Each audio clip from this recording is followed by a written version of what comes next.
Welcome to the Football Pyramid Talk podcast. Available to listen to on YouTube and Spotify. George, Simon and Sterling as your hosts. 7 different leagues. Enjoy the episode. Hello everybody and welcome back to the Football Pyramid Talk podcast, episode 6 of season 2 today, as we bring you the second to last prediction video before we start the usual into the brand new season. But this time we're bringing back Monday night football predictions. We thought it was successful last time round. Let's give it another run out before the season starts. So Championship Monday night football predictions. But first, fellas, how are we doing? Yeah, All great, good, mate. All good, thank you. How are you, George? I'm good, mate. I'm good. Excited for this. You know, done 2 episodes in a day, like we did a couple of weeks ago now. So we're loving having the podcast back, but we thought we'd bring back the Monday night football, as I said just then. So in terms of the sections, before we get into the actual thing, we've got the relegation zone, danger zone, surprise playoff contender, playoff places, automatic promotion, champions, top goal scorer, impact signing, player to watch, and manager to watch. So switching it up a bit, so then it's just not constant, you know, first to 24th. We thought we'd make it a little bit different this time round for the championship predictions. But in terms of this league, done it for every single one of them. What do you think of it? I mean, it's a cracking league. Obviously, the promotion to the Premier League, where the promised land arrives, but it's a cracking league, isn't it? For me, I absolutely love it. But I don't know what you two think about it. We love the championship. I do just want to say that I think it's kind of a shame in this division that it's 8 teams going up. Six teams, sorry, going into the playoffs down to the 8th position. I think that's a little bit of a shame because I think it works in lower divisions a little bit more, you know, when you've got more sides going up in general, more sides coming down. But I don't think it's really necessary in this division, if I'm being honest. But we love the champion.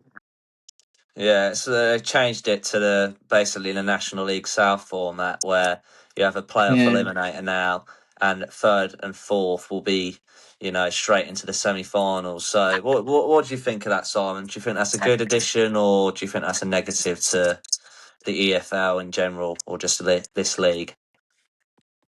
Yeah, I don't like it, but I suppose get used to it. I think it's a huge disadvantage for the division if they'd cut it down to just one going up like they have in lower divisions. So at least they kept 2 automatic places, which sort of alleviates a little bit. I mean, this is widely regarded, I think, as the fifth rather strongest league in Europe. So there's not a lot to not like about it. So adding another 2 teams sort of suggests that it makes it more exciting. So I suppose, yeah, I'll get used to it. Yeah, it gives other teams a bit more of opportunity. And you never know what happens in the playoffs, really, do you? You've seen that in a lot of leagues last season and, of course, in previous seasons before. But in terms of the actual predictions, we'll start off with the relegation zone going from 24th to 22nd. 3 teams go down in this division. For my 24th place, I've got Lincoln City. I would have had him higher personally, but I just think that Skabula going, the manager from last season, leaving the club to go to Bristol City is very detrimental to them. And I think going into the season, they've got joint managers like Burgess Hill did. They've got 2 managers at the helm, which in the Championship is very bold, isn't it? Which I don't think is going to work at this high of a level. Don't know the managers either, so that experience in the division's really crucial. I just don't think they have that. They've sold a lot of their, you know, main players from last season that were really successful for them in League One. So, yeah, I just can't see it with Lincoln City. Unfortunately, their first time in the division, but I've got them in 24th. Yeah, well, I've got them 23rd. I don't think they can survive. Getting rid of the manager that brought them up, Skabula, really poor decision, I think. And we spoke before about them being a tiny club, even by League One standards. They got no chance at this level, absolutely none. There's much bigger clubs with much more institutional history of playing at this level. There's not a single club in this division, I think, apart from them, that hasn't got some experience of being at this level. And if they were going to have any chance of staying up, they would have kept hold of the manager that brought them up, in my opinion. And without that, or even with him, I think they would have struggled. But yeah, they'll go down. I've got them a place above you, but How about your 24th? How about your 24th? Who you got there? 24th got Charlton. I think they'll finish rock bottom. Charlton. I don't think. They stayed up at the 11th hour last season, didn't they? So yeah, and that was really only because of the points deductions of other clubs. Quite frankly, I think if Leicester and Sheffield Wednesday hadn't been under those sorts of penalties, they would have struggled to stay in the division. They've definitely not got the finances there right, and they don't own the ground. I think their previous owner still owns the rights to the ground. So we spoke yesterday when we was at a Lewis game about how much of a handicap it is for any club. So they're definitely in that boat. They just can't. They can't compete. They're just fighting with one arm behind their back. And really, where they are in that catchment area, in that part of London, they should be more than capable of doing just as well as Palace are. I mean, fishing in the same pool. There's no reason why they can't have a really good youth development system and fight their way towards the top of the Championship. But I think there's so many financial problems there that they've got no chance, and I think they'll go down stone last, and it's been coming for a while. Yeah, fair enough. It's an interesting one with Charlton, isn't it? But moving on to yours, Sterling, you may as well do your 24th and 23rd now. See who you've got there. Yeah, I got Cardiff 24th. They've not really brought in anybody, just two major senior first team signings. Nathan Trott from Copenhagen, he's a goalkeeper, and Jack Moyland from actually Lincoln. So yeah, I don't think they've brought in enough quality. I don't know if that squad is championship quality as well. There's a lot of young players in there, isn't there? So I was expecting them, if they had any chance, to bring quite a few more players in, which they haven't done. As of right now, obviously the season transfer window stays open into the first few weeks of the season, so I have to see, but I just think they're going to struggle, Cardiff. So I've got them 24th. And then 23rd, I have got Lincoln as well. Similar things to what you guys said. I'd like to see Lincoln stay up, but such a big golfing class, this division, and quality. I just think they're going to struggle, especially losing that manager. Did he leave, or did they just let him go? What was the whole I think debacle he with that? personally left. Yes, Kabula. I think he personally left. Yeah, so it's a big shame. And for that reason, yeah, I've got him in 23rd. Yeah, fair enough. Some predictions there, which I think a lot of people are, predicting at the minute in time, just because of the situations going on there in terms of incomings and managers going, like you've just been saying there, Sterling. I've got Charlton in 23rd. I think they haven't, really bolstered the squad enough, which was really poor last season under Nathan Jones. And, well, they did stay up, but a lot for large parts of the season, they were really in and amongst it, weren't they? They've got some good players, but I just don't think they've got enough. I think their back line's quite poor. I think in the midfield they could improve. Chalobah coming from Sheffield Wednesday. I mean, it's not. He's a good player, but when you're coming off the back of a 0-point season, it's not the sort of calibre of signing you're going to be wanting, in my opinion. But yeah, Charlton for me in 23rd. I think it was coming last season, and the team I've got above them is quite similar in that. Portsmouth. I've got Portsmouth to go down. I I think Portsmouth were really lucky last season. I've got to be honest, because there was parts in the season where they looked like they were in it similar to Charlton, but I think they were lucky that Sheffield Wednesday were just basically as worse as a team than them, to be honest. They've got a good manager in John Mousinho, don't take anything away from that. Been at the club for a long period of time, but, I was watching the highlights against for the West Ham game. They just didn't really look like they could compete with them sorts of teams. Obviously, that West Ham you would expect to be high up there this season, but similar to Charlton, that back line doesn't look Championship standard to me. Even the midfield there. I mean, Segasic is a really good player out wide, and Coley Bishop up top. He scored against Arsenal in the Cup's a good player as well. So it wouldn't surprise me if they stayed up, but I just think their overall squad at the minute just wouldn't compete with some of the teams in the Championship. So yeah, that's my 22nd for me. How about you, Simon? It pains me to say because I really enjoyed watching them last season, but I've got Bolton there. I don't think their recruitment's been very good. Schumacher can obviously see what needs strengthening there, and he's brought in some decent defensive players: Ben Davis, Lucas Stevenson, Kim Fameo. I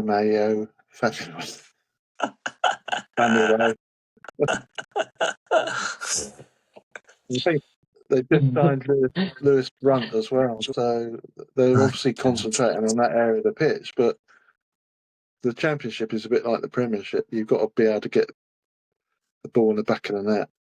You're not going to survive by just being defensive, solid defensively. So, Jose Dubry's come back to Brighton. He was on the bench for the Roma game, and I think the talk is that he's doing really well in the pre-season stuff at the training ground. So there's every chance that Brighton are going to keep hold of him. I think he'll probably stay around, yeah. And if he doesn't, I can't see him going back to Bolton somehow. I think Brighton want to loan him to someone a bit higher up, or maybe even one of the newly promoted clubs in the Prem. So he's going to be a huge miss. They just don't have the firepower. I admire the recruitment strategy in so much that they're trying to shore up the defence, because they obviously recognise that as an issue. But if you don't bolster the club across the entire team, you're going to struggle, and I think they will go down as well. Yeah, Sterling? Yeah, I was toying with a few. I've gone for Charlton.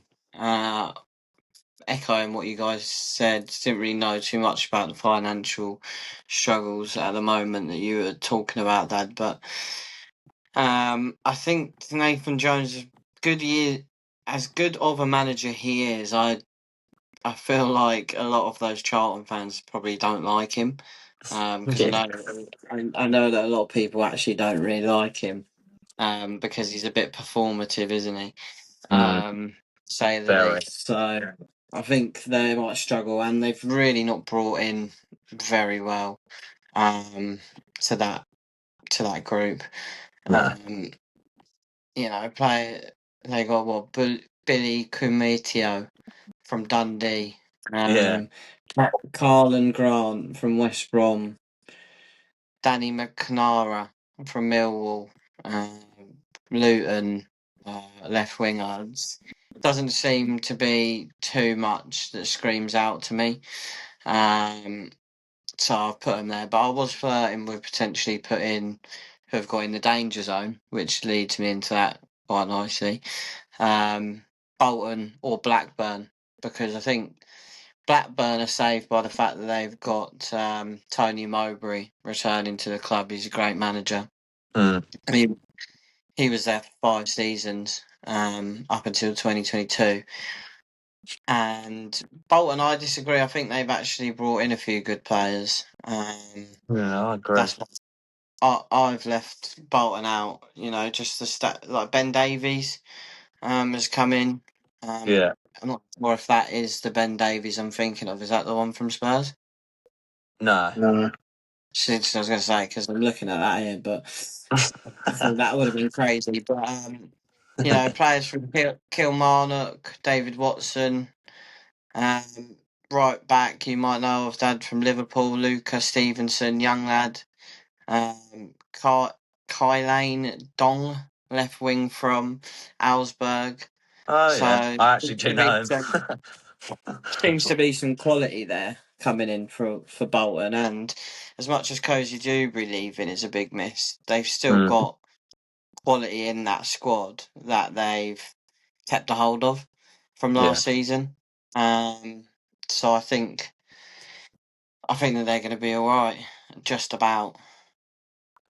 Yeah, fair enough. I've got Watford in my danger zone. I just don't know about Watford. They've been really, really just in a manager merry-go-round, and it's just like, when's it going to end? And this new manager, Alessio Dinosi, might have butchered it, but he's an Italian manager, and his last 3 jobs, I was looking at it, I've just edited my the League One predictions, but I was looking at to see who I'd sneak in there. It's not just because of this manager, but it's just the length of time he's been at his last jobs. His last jobs, he's got 1.2 average points, 1.3, and 1 point. So he's averaged 31%, 37%, and 23% point rateage in each of his games.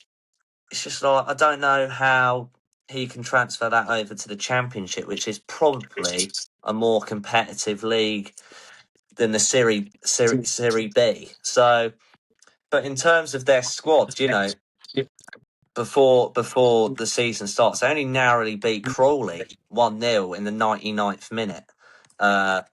So results like that, when you're playing your first team, you're thinking, if you can't beat a team of, Crawley's quality in League Two, both of you predicted them to go straight down, do you know what I mean?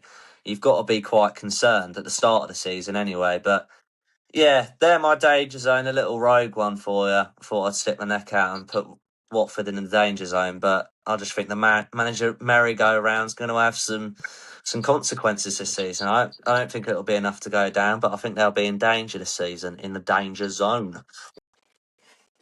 Simon? Yeah, I've got Portsmouth in that position for me. I think they've flirted with it for the last few seasons, haven't they? I mean, they were quite comfortable in the end last season, 55 points, 18th, but they had consistently struggled down that end of the table, and I can't see it being any different. I think the fans had high hopes of the League Cup game against West Ham. I think 9,000 went to that, and West Ham dismissed them, basically. Yeah. And I think that's the problem they're going to have. Their problem is similar to a lot of clubs at this level, and it goes back to what I was saying about Bolton, is they don't create enough and they don't score enough. So it doesn't really matter how defensively tight they are. And if you're not creating enough, I mean, they signed Owen Kenny, didn't they? But I guess he's not really the quality that's going to tear the division up. I think there are worse teams than them, and I think the fact that they are such a well-supported club will mean they stay up. But they're definitely going to be in that danger zone for a prolonged period, I think. Yeah, fair enough. We've got a couple of interesting teams in there that we think will be flirting above the relegation zone, but not quite falling in there. So that's sort of our relegation sort of area. We're going to skip out the mid-table bit if you don't know Monday Night Football already, and go straight to the surprise playoff contender. I've got Bristol City. I think that Skabula going there is really, really good for them. Obviously, got Lincoln promoted out of nowhere, really, wasn't it? Winning the title as the manager. Comes to Bristol City, who have been a team that have been in the playoffs before. And, I think they've lost in the playoff semi-final to Sunderland or something, but I can't remember off the top of my head. But anyway, they've brought in really good players like Laurent Talage from Plymouth, who was incredible in League One last season. Even Rio Cardenas from Crystal Palace, he played in the Conference League for them a bit, so that European experience coming in as well, and some players like Sam Greenwood at the club still, but they've still got really good players. in the squad. It's not just the players they've bolstered the squad with. You know, they've got, if I just go on their squad here, they've got Knight in the midfield's a really good player. They've got, who else have they got? Wallace out wide. He's got bags of experience, formerly of West Brom. Scott Twine, who's an incredible player at the level. So, yeah, I think they'll challenge for the playoffs this season. I think they'll have a much better season than last year. I think they were low in mid-table or bang on mid-table. So I think they'll compete more this year, but not quite get in there. But I think they'll surprise a lot of people by the quality and the way they play this season. Yeah, I don't think this is much as a surprise, but I think that Birmingham will be up there, flirting with the playoff places. A lot of clubs in this division are very, very close together in terms of ability. I think the fact that they were consolidating their position last season is going to make them a bit more of a powerful force this season. I think they'll go into it with a little bit more understanding what the league involves. Made some interesting signing. John Solis from Girona, Louis Vasquez from Anderlecht. So they're signing quality players. So I think, unfortunately for them, that there's going to be better teams than them, but they're going to be up there or thereabouts on the edge of the playoffs for me. Yeah, Sterling? Mm-hmm. Yeah, that's fair enough. I think they'll do quite well. I've not got them as my surprise, but as a surprise, I've got Derby. They had a Nice. good season last season in the end, just finishing outside the playoffs by a few points. And they have recruited well. They've brought in Sammy Schmoditz on loan from Ipswich, and they've kept majority of their top players, Rhian Brewster, Carlton Morris. So going forward, they look like they could be a danger. Ben Berrett and Diaz has gone to Southampton, but then they've kept. Then they brought in Schmoditz. So I think that's like for like almost, if not an Yeah. upgrade. Yeah. Yeah, I just think they can push on a little bit, Derby potentially, and then they might surprise a few people, including myself. So that's why I've gone for them as my surprise package. Yeah, fair enough. Some teams that I think I would agree with both of you in terms of your surprise playoff contenders that will be challenging to get in there this season. So it'll be interesting to see if any of them three teams we've just mentioned there do manage to fall into the, 8th to 3rd place, which we'll get onto now in our playoff places. As I said earlier, it's extended from 4 teams getting in there to 6 teams. So there's a playoff eliminator now, which will be 5th versus 8th and 6th versus 7th, and then 4th and 3rd will play the winner of that, if anyone wasn't aware of that. But we'll go from 8th to 3rd. 8th, I've got Millwall. I think they'll get in there again. I think they had a really good season last year, and were unlucky, not to win that game against Against Hull Hull. scored. Hull, Joffrey Gellhart plays for Hull, yeah. But yeah, I thought they were unlucky last season. I think they just bottled it, really. I think they're a really good side throughout the season, but just fell at the last hurdle, didn't they? I've got them in there. Basically, they've brought in some really good experience as well. Lyndon Dykes coming in from Charlton's a good signing up top, who's got bags of experience in the Championship. Danny Bath coming in, used to play for Wolves, didn't he? At centre half, Massimo Luongo in the midfield, really good midfielder, formerly of Ipswich. So they've brought in experience like that, which is going to mix in with players like Lisby coming in from Peterborough, players like that. And they've got a really good manager in Alex Neil as well. So I think they'll get in there again. I think they won't do as well simply because I think the league's going to be really competitive this year, but I think they're going to have enough quality to be able to sneak into 8th place for me. I've got Sheffield United coming 8th. I think I put a lot of that down to the manager, frankly. I think he's hugely experienced at this level. I know they just lost Gustav Harmer back to Coventry, where he came from, but they signed some good quality players. Matt Doherty from Wolves is a great signing for them. Romel Donovan on loan from Brentford. So big Good issue shout, for them. Yeah, the big issue for them is I know that I said in previous pod that Leicester don't need to sell players, but I think Harry Souttar, they're going after him big time apparently. And I think they're going to test Leicester's resolve. I think I read this morning there's been a 10 million bid for him, and he's made it quite clear that he wants to go to Sheffield United. So I think they've obviously got the financial wherewithal to do well. They, Matt Doherty's not going to come and play for you for that much of a drop in salary, I don't think. And Harry No. Souttar is going to leave Leicester to come and play for you with an outlay of 10 million on a cheap either. So I think they're going to flex their financial muscle and back Wilder, and I think they'll just sneak in. Yeah, fair enough. Sterling? Right. Calvin Phillips has just gone back there as well. Did you mention that? Yeah, No, I Calvin didn't know. Phillips has gone there on loan. Yeah. On the back of line. So it's a really good shout, actually. One that I've not got in there, to be honest. Sheffield United didn't. Nah, me neither. Yeah. It's a Attention good to shout, though. yeah, I've got Birmingham in 8th. I think last season they were very inconsistent. Written here, their spell between February and April, 6 defeats in 8 was what tailed them off. Yeah. And we spoke about it in length, didn't we? About, I think it was their second half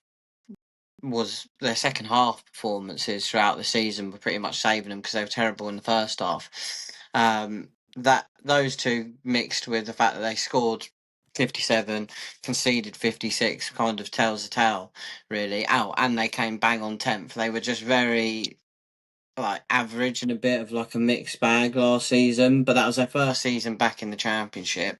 I Yeah. think they'll learn from that and grow from that.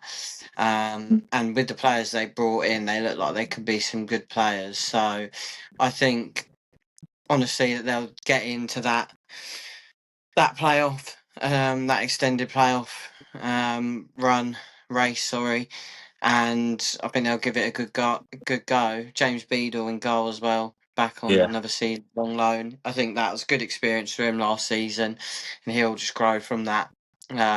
And then those players you mentioned earlier, Solis from Girona and Vasquez from Anderlecht, probably going to be really good players coming from club that stature into Championship. So I've got them in 8th. Yeah, fair enough. There are 8th place teams sneaking into the playoffs there. Moving on to 7th place, which wouldn't have been a playoff place last season, but now is, as we move on to that. I've got Wrexham. Wrexham, for me, were unlucky not to get in there last season, finished 7th, 2 points off the playoffs. But they've made they've not made as many signings, which I think is going to help them personally, because the amount they spent last season and the majority of the squad, which just went from quite small in League One to just overloaded, and I think that might have had an impact on them personally. But they've kept it quite reduced this season. Anthony Patterson in goal from Sunderland. Danny Imbre, I've heard really good things about him from Crystal Palace. I think he's a fullback, and apparently, according to people, he's a really good player. So, be interesting to see if that, what people are saying about that him comes into fruition. And also, Ben Whiteman from Preston brings in that experience, but. Also, you've got the experienced departures like Issa Kabore going back to Man City, who was a really good player for them, and Paul Mullen leaving on a free to Rotherham. So 7th for me. I think they've got a really, really good squad. They've got a manager that has been under criticism at Parkinson after some dodgy results last season, and not even getting his team into the playoffs was a disappointment. Which at the club at the minute, the standards are really high, aren't they? At Wrexham, obviously wanting to get into the Premier League as quick as possible, but for me, 7th place. I think they've got quality in and around the squad. Doyle at the back, Broadhead in the team as well, Vine on the other side of the back three. So I think they're going to have enough to sneak in the playoffs. Now it's extended, especially. So 7th place for me for Wrexham. Yeah, I've got them exactly the same place. Nice. I think it's slowly getting rid of the League One and League Two players from that squad and adding quality that you've just mentioned, George. And I know at the moment they're trying to get Henrik Fulchner from Viking Stavanger. They're putting a £8 million bid with that Norwegian club today to try and get him out. He's a international centre half, so he's going to add a bit more quality. But yeah, they are adding more and more quality to the squad, and obviously the two co-owners are backing them. So I think they will get in there because of the expanded system. Yeah, I've got them exactly the same place as you. fair enough. Sterling?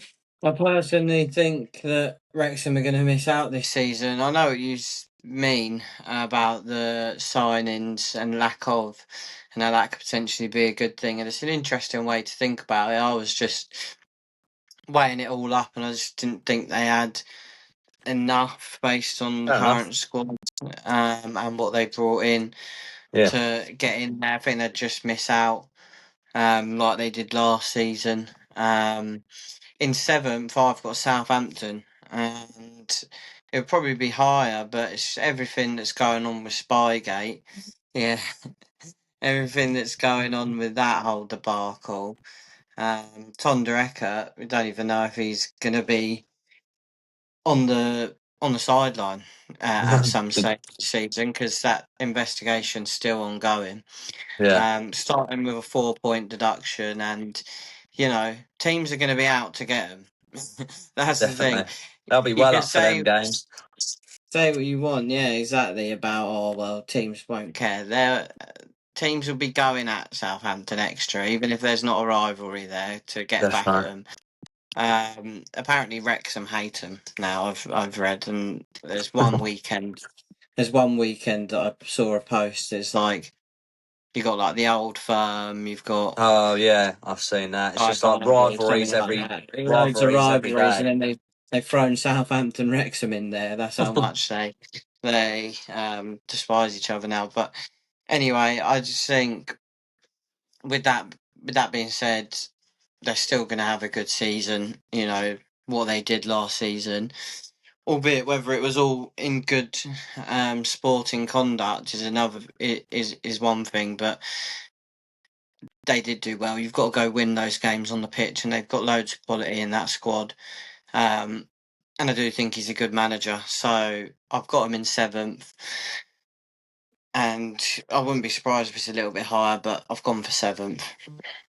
Yeah, fair enough. Me and Simon agree there on Wrexham in seventh there. So it'll be interesting to see how they get on this season. And Sterling has Southampton in seventh place as well. So we'll see how them predictions get on in the season. But moving on to sixth place, I've got Burnley. I don't think they'll be as good this time round, simply because the new manager, don't know a lot about him. Nicky Hayen from Genk joins, looks decent, but you can't really base it off of what he's done in the Belgian Pro League, because that doesn't really transfer over to the Championship. I mean, if they can keep hold of Zion Fleming over this season, it would be incredible, because he was on double figures in the Premier League. So keeping him in the Championship would be absolutely brilliant. And obviously they've got the experience of Carl Walker at the back still, and then the quality of Edwards, Hannibal Medjugorje, Larson out wide. So yeah, it's a really good squad. I think the departures is why I've sort of put him down just a little bit, which you've got here, Sterling, on your information. I mean, Maxim Stev going to RB Leipzig. You got Jaden Anthony going to Brentford, Luca Cogliosho going to Paris FC, Floriento Luis going to Ipswich, to name a couple. So yeah, some key departures which will hurt them. So I've got them in sixth place. I still think they'll have enough quality to get into the playoffs. Interesting. I've got them higher than that, but I'll come to that.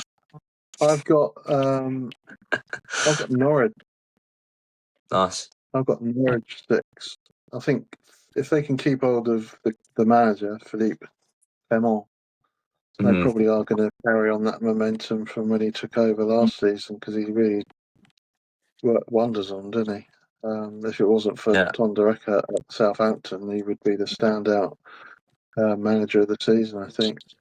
And they backed him in the transfer market. Andre Brooks from Sheffield United, Sam Fields, who's loaned from QPR, has been made permanent. And he's obviously used his knowledge of the French Football League to sign Barling Younger from Lorient. So not too many outgoings. I think they've boosted the strength of the squad. They needed to do that as well, because their biggest problem, Norwich, is the size of the squad is quite small. So two caveats to that: keeping the manager and hoping that the pre-season form doesn't let them down in terms of injuries and the like as the season develops. But we've had some really good results in pre-season as well. Beat Fulham 2-0. They brushed aside MK Dons in the League Cup, so I think they're a good bet to get into the playoffs, and I've got them in 6th. Nice, yeah, we were all impressed with Norwich, weren't we? I've got them in there, but I've got in 6th. I've got Millwall. I think big thing for them was keeping Femi Aziz. I thought he might be getting snapped up by somebody in the Prem. I think he is good enough, so if they can keep him before the window ends, that's going to be big for them. But yeah, obviously they were really unlucky to miss out last season, just by 1 point. 1 point off Ipswich in the end, finished 3rd. Agree with you what you said earlier, that they bottled it really. Lost 2-0 at home to Hull, who they were significantly better throughout the season. And it's Tyrell Lisby they've got in, isn't it? Not Kyrell, yeah.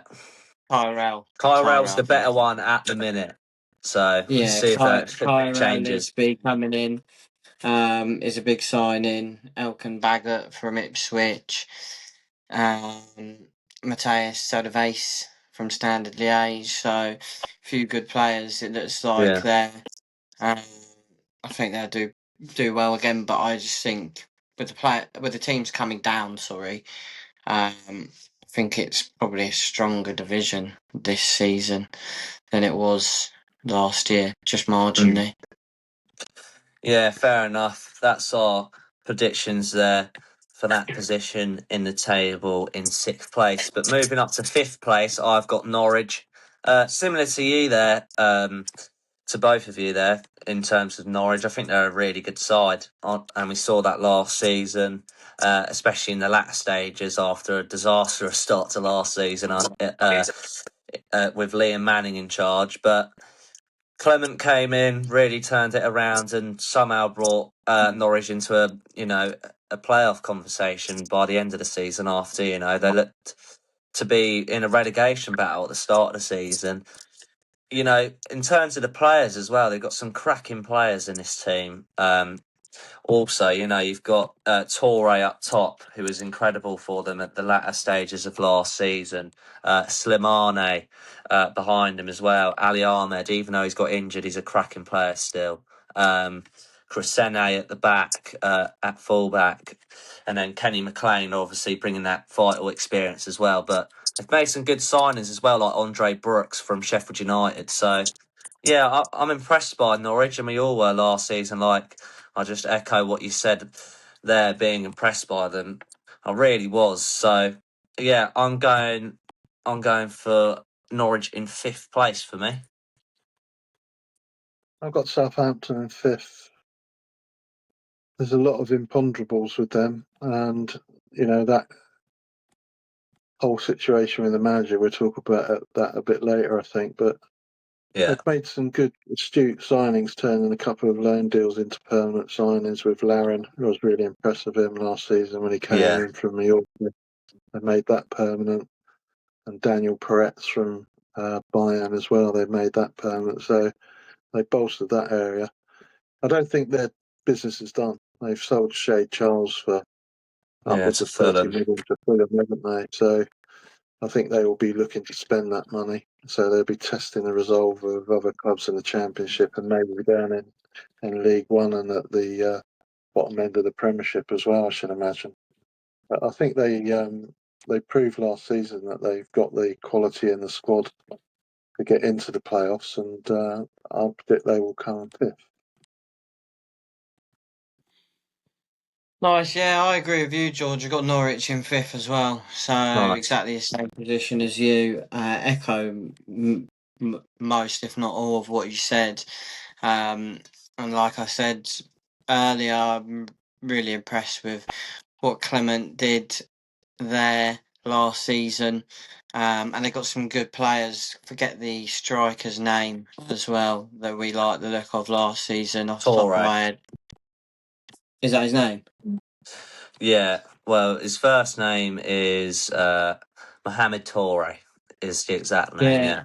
I don't think he's the one I'm thinking of, but yeah, they got some good players regardless. One thing that meant I probably put them a little bit lower than what I potentially would have done is that Ali Ahmed, the Canadian Injured. international, is out for the season, done his ACL Yeah. in pre-season, so he's going to either miss the large majority of the season, if not all of it, probably all of it with the ACL, which is a big loss for them. But regardless, got a good team, good manager there, and take that momentum into the new season that they had at the back end of last. So yeah, I'm looking forward to see what they can do. Norwich. Yeah, I think it was a Norwich. good Norwich. I think it was a good touch by Mohamed Torre because he saw that obviously that Ali Ahmed was injured with an ACL injury, and he decided to take his number going into the season, which I think was a really good touch, and then proceeded to score on the weekend against MK Dons, which is a really nice touch from him. So fair play to him for that. But there are fifth places there. Moving on to fourth, I've got Southampton. I mean, they've got the 4 point deduction, obviously, the Swygate incident going on, but I still think they've got enough quality to be able to come over that. They've got, as you said, Simon, just a second ago, Carl Laren coming in from Mallorca, really good signing. Lewis Dobbin as well. Daniel Peretz was an incredible keeper last season, and he comes in on a permanent from Bayern Munich. David Mumba as well, coming in from Man City on loan. He had a good season at the Citizens, but yeah, I was impressed by Southampton last season until it came up to the spying bit. So hopefully they don't do that this time round. But yeah, I've got the confidence in them to go into fourth place for me, Southampton. So that's where I've got the Saints. I've got Middlesbrough. I think they're going to. I think they're going to do really well, and if it wasn't for the fact that there's at least two, if not three, Premier League sides in this division, they'd probably be comfortable champions. Will Lancashire is just the sort of quality forward that they really need. I think Middlesbrough, Yeah. it's an outstanding signing for them. They've signed quality all over the pitch. In actual fact, I think it'd be interesting to see how Jeremy Sarmiento does because I always thought quite highly of him. I don't know, he never fit really into the setup at the Amex, but I really liked him. He scores spectacular goals, doesn't he? So, but yeah, Definitely. Lancashire is the marquee signing. And if we spoke about those teams that we're tipping to go down, not having the ability to score, Middlesbrough must have the most attractive attacking options. They've got the ability to score all over that front line, and I think they'll do really well. And as I said, I just think it's the size of the clubs that have come down that is going to stop them finishing any higher than that. But I confidently predict they'll finish at least fourth. Yeah, nice. Sorry, the whole time I was trying to figure out who that other guy for Norwich was, but it was that Javon Macama. Scored quite a few goals this Yeah, season for. McAvoy. Um, Yeah. but anyway, I've got in fourth. I've got Burnley. I agree with what you said earlier. I don't think they're going to do quite as well, but they just. The thing is with Burnley in the Championship, it's like you can't really bet against them because they've got so much experience in this league, and they always seem to stabilise themselves well. players coming in, can't say no too much about, but look like there could be some decent players. The outgoings are the reason why I've put them lower, because and the manager, I don't really know much about him either, George. So Yeah. that's the reason. But I'm sure they're going to land on their feet. That's why I've just backed them to finish fourth. Obviously, Jaden Anthony going to Brentford's a big loss. Esteve going to RB Leipzig, but they've got quite a lot of money for these guys, I imagine. Esteve, it says 27 million here. I've written down. Yeah. So, reinvesting that into the academy and the squad, whatever it may be. I'm sure Burnley will find themselves back on their feet, and that's why I've put them in fourth. You just can't really bet against them. It'd be a silly one, wouldn't it? You'd be looking at it back in this time next year, thinking, "Oh God, what was I thinking?" Yeah, definitely. I Didn't try agree with then, you in yeah. that factor. Yeah. But yeah, there are fourth places there. We're back in Burnley to stay up there going into the season, Middlesbrough and Southampton. Moving on to third place, just missing out on the automatic spots. I've got Middlesbrough. I really like Kim Elberg as a manager. I think he's played some really nice football. Got Middlesbrough ticking after Rob Edwards went to Wolves near the middle stages of last season. I think they've got a really good team. I think you're right to point out Will Lancashire coming in, Simon, on a permanent, really good season at Oxford last year, and gets to move to, a higher end championship club compared to Oxford, who got relegated last season. But they've also got quality on the wings, Jeremy Sarmiento and Whitaker on either side. Obviously, it's a big loss losing Hayden Hackney to Everton, but I think they've got enough players and quality to be able to replace them. But yeah, Jeremy Sarmiento coming in a permanent, and also Miles Harris is a really good player from Oxford, used to be at Brentford as well. So yeah, I think they've got enough quality all over the pitch really that's going to get them into the playoffs 100%. But not sure about the automatics. I think they'll challenge, but not enough for me to just about sneak in there. So third place for Middlesbrough for me. I've got Burnley third, but this is one that I'm really not that sure about because I'm a bit surprised by some of the outgoings, especially Jaden Anthony, Maxime Estefe. I think they were both sort of on the fringe of being halfway decent Premier League players. I would have expected them to keep hold of them. I think their problem, Burnley, is they're just such a yo-yo club. They had trouble attracting the calibre of coach that they might have expected to have attracted. And I don't think it's quite an open secret. I think that Nicky Hayen wasn't their first choice, so he's a bit of an unknown quantity in that respect. I mean, they've got the quality in the squad still, even with those outgoings. I think to challenge, and obviously they're going to be benefiting from parachute payments, which means their business is almost without doubt not done. They've signed this guy Castel from Espanyol. Looks like he might be an interesting addition to the squad, but I just imagine they'd have more activity. They've apparently got quite a lot of injury problems at the moment as well, so that leads you to think that they probably are going to go in quite hard in the transfer market as we get closer to the 1st of September. But you can't. I just couldn't justify putting them lower than third, although I can see a scenario where they do finish lower than that. But that's where I've got them at the moment, third. Yeah, fair enough. As I said, it's one of those ones with Burnley, isn't it? You know they're going to be in Yeah. amongst it. Third, I've got Borough as well, George. Another one that we agree with. Echoing what you say, really, it's going to be a loss. Hayden Hackney going, but they've kept most of that squad otherwise. And we saw last season that it's a very good squad. They really bottled it as well. They were top of the Yeah. division for a long while and ended up finishing fourth. Mm-hmm. Obviously got to the playoff final in the end, but that I think their heads probably weren't in that. So just start fresh now, go again. Sarmiento, yeah, you said it's a really good signing. I agree. Hayden Hackney's hard to replace. is the only thing he kept that team ticking. So to see how they kind of deal with that, but I still think they're going to have a good season, Borough. I've no doubt about that, really, and be right in amongst it. But I mean, the two teams I'm sure we both got, all got, as the top two. I mean, you can't really argue against them, I don't think. No, we'll get on to that in a minute. But me and Sterling agree there on Middlesbrough finishing just outside the automatic spots, and Simon thinks Burnley will finish there.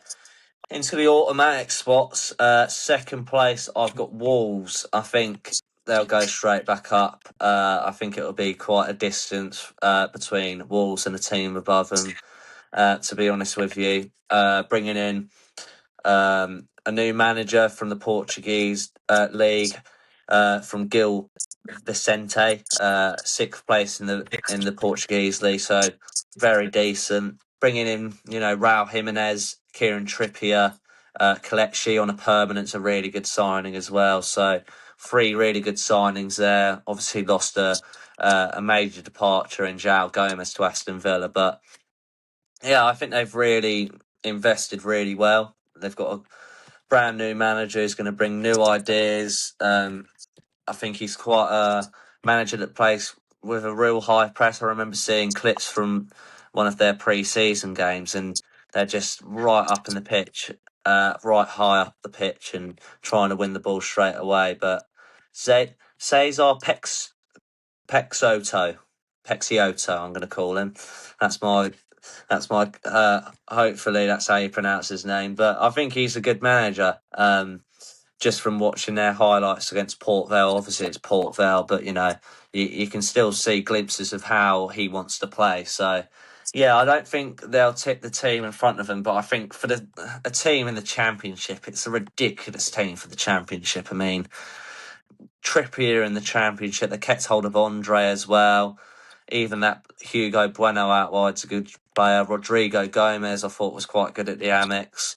And obviously Adam Armstrong always gets about 20 goals in the Championship, doesn't he? So, yeah, I think Wolves, second place. I think they'll challenge for the team first, but not quite have enough. I've got West Ham in second. So I should imagine the other way around to you, George. They will solve those problems we talked about last season by the transfers of Fernandez and Summerfield. That solved their financial problems. It's not so much who they sold and who they brought in, really, as who they kept. And I think keeping Nuno and somehow persuading Jared Bowen to stay there. I think that they're just, with the likes of him and Susek and Alvarez, they've obviously got an outstanding Premier League level squad, and I don't think they're going to find the adjustment to a 46 game season that hard to cope with that size of squad either. And they're probably going to be making additions over the next 3 weeks as we get closer to the transfer deadline, because the sales of those players clears those financial problems and gives them a nice war chest to use in those final weeks once they identify those gaps. But as I said, keeping Nuno and Bowen is really going to ensure that they go up in second. Yeah, I don't think it would have been anything that Nuno said to him. I think it would have been something that his father-in-law had to say to him, saying, "Please don't go, Jared. Please." Honestly, I actually just changed this because I forgot that they had actually somehow managed to keep hold of Jared Bowen as well. Until I looked at their squad just one more time over, and the fact that they've got Jared Bowen, West Ham, I'm just going to say I've got them as champions. I've got Wolves second, but it was really a toss-up between the two. Wolves look to have done some seriously good business, to be honest. That let me just get his name up. I don't want to butcher it. Said, Rafiki Said from Standard Liège, 7.7 million, 14 goals and assists last season, 37 appearances. Left wing looks really good. As you mentioned, Kieran Trippier, that Kriveci from Girona is Czech national team captain. Saw him play in the World Cup. He's a good player, and obviously Jimenez. So They've got some brilliant players there. I almost had them top. I think it's just a battle between the two. But the fact that West Ham have got Jared Bowen is just ridiculous. I mean, he's an England international, isn't he? Playing in the Championship, like it's just ridiculous that he's even stayed there. To be honest, but yeah, West Ham as well. The thing that I'll say about them is Nuno's record in the Championship. He's got a 65.2% win record, 30 wins, 9 draws, 7 losses. As in his one season with Wolves, funnily enough. And they went up as champions on, I think, 90 something points, 99 points, something like that. Yeah, so that's a lot. They're going to be both so strong, and I think probably clear favourites to be the top two. Yeah, I've got West Ham as champions as well, Sterling. I just think Jared Bowen, keeping him is just absolutely crazy, and he's such a good player. I can't believe he's a Championship player. I thought he should have been in the England squad, and now he's playing in the bloody Championship, which is crazy. But yeah, I mean they've brought in Joel Veltman and Manuel Solomon to add to the squad now as well. We know about Joel Veltman; he's got bags of experience. He's a quality player, definitely a Premier League standard. So Unreal bringing him in, yeah, unbelievable signing. Obviously, they've lost Mateus Fernandes and Somerville, but they've got about 85 million for for Fernandes and about 70 odd million for Somerville, which sort of stopped their financial problems from happening for the amount of money which people are paying for these sorts of players nowadays, which is crazy. But yeah, West Ham got an incredible squad for the Championship. When they play teams against like Lincoln, I can see it being about 7-0, to be honest, because it's just going to be they've just got so much quality, to be honest. So yeah, for me, West Ham as champions. On to why, I just want to ask why you think you've got Wolves as your champions, Simon.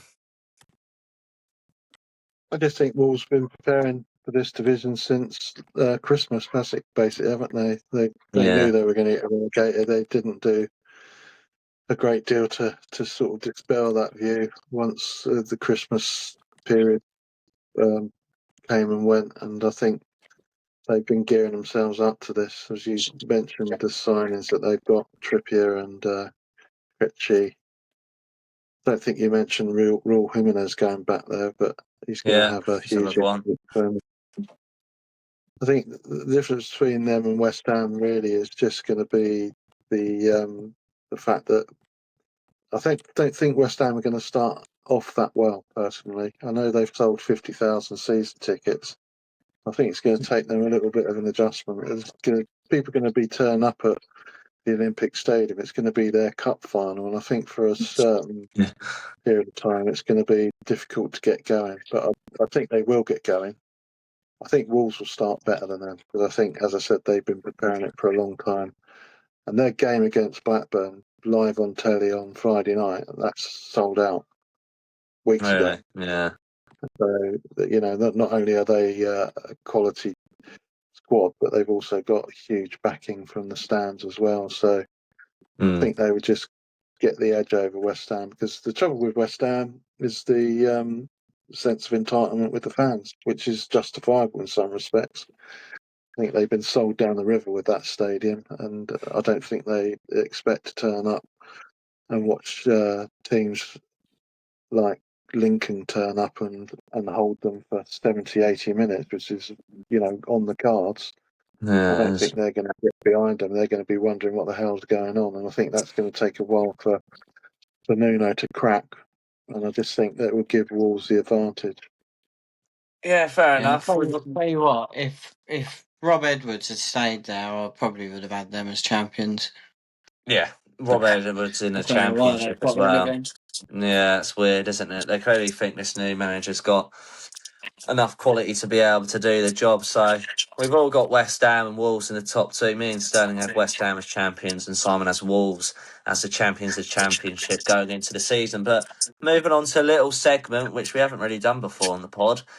Individual awards for the season. See if we pick out the top goal scorer, impact signing, player to watch and manager to watch four little segments here. For me, top goal scorer, I can't see anyone else but Jared Bowen. I mean, the guy is honestly a joke, and he's playing in the Championship. I just can't believe it. And he's a winger, obviously, but he could play striker. He's got Castellanos with him, who could also get top goal scorer. That's another shout, the Argentinian. But yeah, Bowen for me, he's a England international playing in the Championship. To be fair, it's simple as that. I think he's absolutely class, and I'm gobsmacked he's in the Championship. So yeah, top goal scorer for me in the league is Jared Bowen. Yeah, it's an easy one, this. I can't see anybody else getting near him. He's probably going to score somewhere around 20 goals. When he was last in the Championship with Hull, he got 22 goals. The only thing that's going to stop him really is the low block that I just mentioned that West Ham are going to be up against a lot of the time, and also game management, because I can't imagine Nuno's going to send him out there for all 46 games plus League Cup and FA Cup games. So I should imagine he'll be managing his workload. So that's the only thing that might stop him doing it. But I think he's just, as you said, Sterling, Danny Dyer worked his magic there, and keeping him at this level, he's going to absolutely tear it up. So it's a simple one for me. Jared Bowen, top goal scorer. Yeah, agreed. Bowen, closely followed by Castellanos and Jimenez, I think. But it's got to be. Yeah, it is. It's just like them three, isn't it? I think it's just a battle, isn't it? Raul Jimenez in the Championship. Castellanos was playing for Lazio only last summer. And Jared Bowen's an England international. It just shows the quality of the Championship's improving, doesn't it? That players like that are committing to stay in this division. So fair play to them and fair play to the Championship, I think. But moving on to an impact signing, I've got Laurent Talage going to Bristol City. I think he's quality, and he showed that at Plymouth last season. Really good season with them. I think he got like 21 goals, 8 assists. I think because we only just done our League One predictions a couple of hours ago. So, and he's been quality. He's in the Brighton youth product, youth, products. Was out on loan at a couple of stages. Started in non-league at Aldershot, then went to Port Vale, then had a really good stint at Plymouth. And I think he's just going from step to step, and he's going to take another step this season. I think he'll make a massive impact at Bristol City, which is why I had him as my surprise package for the playoffs. I don't think he's a big part of that. He's a striker that fox in the box. Really, he's a nuisance to mark. Loves to get around the box, loves to have a shot, has them from all over the place. I hear fans saying. So, yeah, I think he'll have a massive impact. So, that's my impact signing for Bristol City, Laurent Talage. Yeah, I was going to have Will Lancashire, but I've decided to go with Jimenez because I think him coming back to Wolves is such a massive signing for them. And I think he's the final piece to the jigsaw. I know they got Adam Armstrong to play up front, and the ex-Oto likes playing a 4-2-3-1 system. I think he's more of a natural fit to fit into that system personally, and I think he's going to have a huge impact on Wolves. I think him coming back to this team is going to be the difference between them finishing second and maybe flirting with not getting into those automatic places and being champions comfortably. So I think just in terms of impact, him coming back there is huge for Wolves. So Raul Jimenez is my impact signing. Nice, I've also gone with a Wolves player. I've got that Rafiki side. He looks like a really silky player. His stats speak for himself. And if you go watch some of his clips, I'd honestly be buzzing if Brighton signed him. He looks like a really good player, really tricky left winger, and he's going into the Championship. So I think he'll be tearing it up, to be honest. So he's going to be my impact signing. I think he's going to be very dangerous on that left wing for Wolves, putting crosses into Jimenez as well. Yeah, it will be scary hours, I think. Yeah, we'll have to wait and see. Some good shouts there that have joined clubs that you think, how have they got hold of him? And I think the three three players there definitely justify that in that section of the Monday Night Football predictions. But moving on to our player to watch, I've got Mohamed Toure from Norwich, the striker. I think he was incredible at the back end of last season, joining them not joining. He joined. I know he did join them in January. Actually, joined them in January. Didn't really, wasn't really aware of anyone. No one really knew him. But then he made 12 appearances, scored 10 goals, and got 3 assists. And he's already got a goal and assist at the start of this season. I think he'll be crucial to Norwich and the way they're going to perform this season. I think he's a real good striker that loves to score goals, and you saw that last season. That's a goal basically every game, isn't it? Well, at least a goal or assist every game, isn't it? So incredible record when he joined from Randers in I think Norway last season, or no, Denmark actually. In Denmark, came over to England, had an instant impact, and was really positive in the way that Felipe Clement wanted to play and had a positive impact. So I think he's going to transfer that over into this season. Fresh start. He's my player to watch. Yeah, he's a good one. I like that. That's a really good one. I've also got a Norwich player. I've got Roari McConville. Nice. I think he's going to be an outstanding player at this level, and I don't think he's going to be playing at this level for very long, frankly. Great player. Physically strong, dominant in the air, composed on the ball. I think when he first left the Albion and went to Norwich, they sort of used him sparingly, but once Clement got there, he recognised the ability, and I think he made 20 consecutive starts towards the end of the season, and he was obviously instrumental in that great run that they had. So I think he's going to be on lots of scouts' radar this season, and I wouldn't be at all surprised to see him not be a Norwich player this time next season, especially if they don't go up. So yeah, Roari McConville, I think he's an exciting player. I'm looking forward to watching him. Nice. I've gone with another Wolves player. I've gone with this Fer Lopez.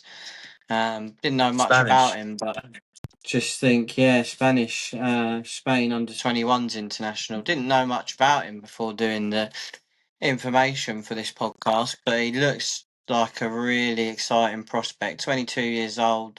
He's in Celta Vigo Youth Academy. Come up the ranks at Celta Vigo. Wolves bought him and then sold him back on loan to Celta Vigo, where he's played Copa del Rey, La Liga, and it just looks a really, really good player in the making, based on his stats. I think not goals and assists, just his profile. He's 6'2", attacking midfielder. Coming into that Wolves team where there's going to be so much quality, with that side off the left wing, Trippier from right back, Jimenez with the link-up play, Armstrong, all, linking up well, putting in passes to him, giving him cutbacks, etc. I think he could really shine. So I think he'd be a player that you'll see come through, and we know how good Spain are at developing young players and just how good their youth system is. So the fact that he's played 5 times already for Spain under 21s at 22 years old speaks quite highly of him, I think. Yeah, fair enough. Some good players there that will be definitely players to watch, which is why we've got them in this segment, obviously. But they're players that I think will shine, and I agree with both of yours there. So be interesting to see how they crack on. But on to the final segment, a manager to watch. My manager to watch is James Morrison from West Brom. I think he had an incredible impact at West Brom when he came in as manager. 6 wins, 6 draws, 2 losses since he's been appointed to a West Brom side that looked like they were going to get relegated. He came in, had some incredible results like beating Hull 3-0, going away to Bristol City and winning 1-0, beating Watford 3-0, Preston 2-0 away. So he came into a West Brom side that was really struggling, made a massive impact there, managed to keep it in the division.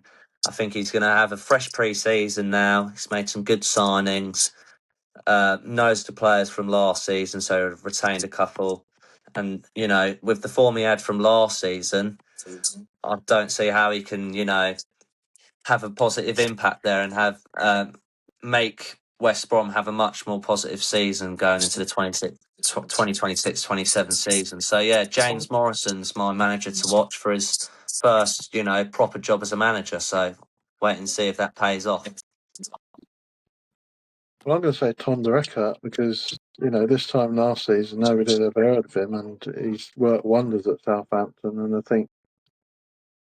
I don't know if he's going to get suspended. There's talk of maybe a 6 to 12 month suspension, which means he might be out of a job. But the owner at Southampton's publicly backed him. And I think it's going to be interesting to see what he does, assuming he stays there. I think he could do really well with Southampton, and I've got him as my one to watch. Definitely one of those managers that is innovative in his approach. He sort of reminds me a lot of Fabian at Brighton. So yeah, it'd be interesting to see what he does at Southampton, assuming that he doesn't get suspended by the FA. Yeah.